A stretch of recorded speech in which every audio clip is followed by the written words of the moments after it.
backing M1 with gold, and the numbers he used was 2,365,000,000,000 divided by 261 million ounces. You get $9,044. That is what gold would be today if we backed M1, which is the Federal Reserve notes in circulation. That's the way it was prior to 33. When the dollar was backed by gold, it was M1 notes in circulation. You look at that chart, there's nothing emotional about it. You look at it on a daily or an hourly or yeah, I mean, I get it, but no, nothing has changed. And the big money that's doing this, that's trying, I think, to reintegrate gold, to reaccumulate gold. I mean, before the big Basel III deal here in July, where all the contracts need to be backed by physical metal, all of This this is stuff, the they from don't want it to be goldprice.org. too Guys, if you easy don't already because when frequent it's that too site, easy, it's it got gets some too pretty much interesting attention. When charts. it gets too This is the much 3-day attention, chart on there's gold. The too much most recent competition. When day it's too much that just competition, they don't get closed, to do a what they few want to hours do, ago is and in that's get red. in So you see line that before the big rest of drop us. from You just need to take a just step over back and realize 3,300 that, down to below not everything you 3,220 read or on so. the And then you internet see that in the after hours, is the New true, York and at Globex least market, some of it might be there's a factual. rebound But back up into I have the a very hard time about believing that the 3240 Chinese right sold a now. million But if ounces you of go gold. from a I really 3-day do. I view think that into a that 7-day reeks view, of. you still see that dip I recently, and mean, people, say, and what's why going do it on? when the You go to markets a are closed 30-day view, in you China? can hardly even see You it that's again. that's not how it would And then you go operate. to a So 60-day view. I'm going to yeah, keep but to going. see Watch it pull this. Here's back a up here in 60-day after view. hours is Here's what we've gotten promising. used to But so yeah, you easily. could see volatility, and Here's a it's 6-month ironic that view. What have you done for me lately? till Cinco de Everybody's Mayo, till sweating May this last 5th little. is when they're on holiday, and you got the Fed meetings on May 7th. Do not expect anything spectacular, maybe until after the Fed meetings. Could be greater volatility anyway between now and then. Right?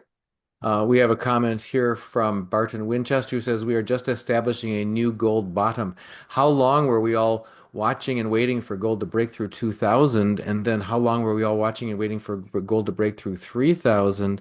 And now the fact that it, got nearly to, or got to 3,500 and has a pullback to 3,300 and change.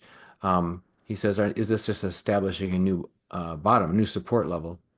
Yeah, I mean, well, I think 30 right in the 3,200-ish range, 3,200 would be that support level. And you could see it test 3,150. You could see it go all the way back to the 3,000 level and test it. But to me, nothing has changed. That's why, what I mean by the bull wants to take as few people along for the ride as possible. You have major big banks that need to close out these positions, big funds that need to close out these positions. And this will not go straight up without it being, I think, a very bumpy road. I really do believe that. And the greater the volatility, typically it precedes some sort of a major move higher. So this to me is all par for the course. But nothing's changed. I mean, truly, I believe nothing has changed. I think we'll all know when something has changed. To me, nothing at all has changed, not even a little bit. Got a question here from Joshua Ellis pointing out silver is consumed, but gold is not. With supply and demand laws, how can silver not at some point become more valuable than gold, as Bixweir suggests? In some respects, it already is. It just hasn't, the monetary aspect of gold is what has been agreed upon by, you know, by the central banks. But from a strategic standpoint, you could argue silver is just as valuable, and maybe that's why you see these eight Western banks that have gone to such great lengths to suppress the paper price. But then again, you're seeing massive deliveries as well on COMEX. And when you see the open interest just fall by 10% yesterday, that signals that typically, to me, that signals that these contracts are getting closed out and are preparing to stand for delivery. So when there is a short, the long on the other side has the ability to stand for delivery. And when you see on the first day like that, it just massive drop in open interest, that to me are contracts that will stand for delivery. And again, we saw, a huge delivery. What did I say on that number? Huge delivery that we just saw. What was the number here?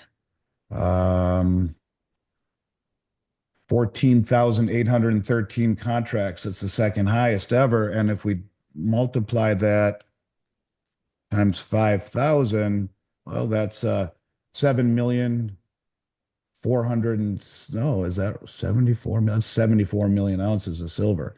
74 million, one, two, three, one, two, yeah, 74 million, 65,000 ounces of silver stood for delivery just like that. And I think you're going to start to see silver leave the COMEX exchanges as well. And that's when you'll realize that this is getting really serious. But, you know, this is a trend that hasn't stopped. We've seen more imports of gold into this country and to a lesser degree silver than at any time since the end of World War II, when everyone sent us their gold because of the Bretton Woods deal. So it's not just gold, it's also silver.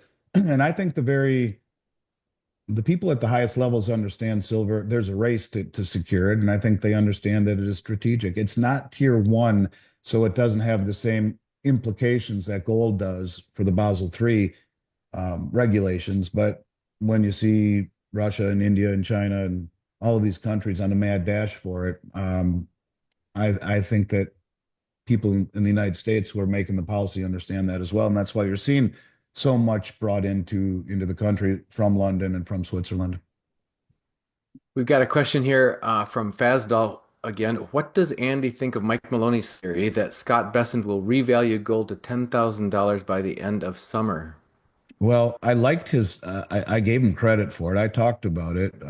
His video was very cool. I think it's a little aggressive to say that by the end of summer, but he talked about backing M1 with gold and the numbers he used was 2,365,000,000,000 divided by 261 million ounces. You get $9,044.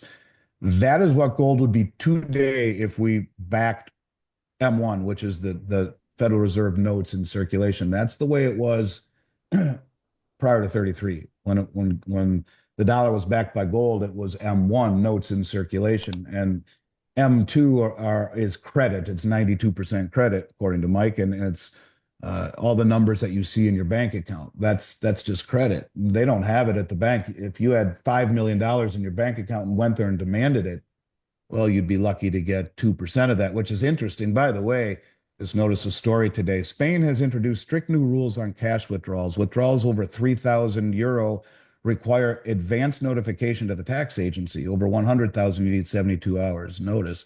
So, but getting cash is harder and harder. But anyways, that was a little side digression. But when you talk about Mike's point, he would be talking about fully backing the currency in circulation with gold and making it redeemable. It's aggressive. He said, well, 9,044, they would want some wiggle room, so they'll put it at 10. It's a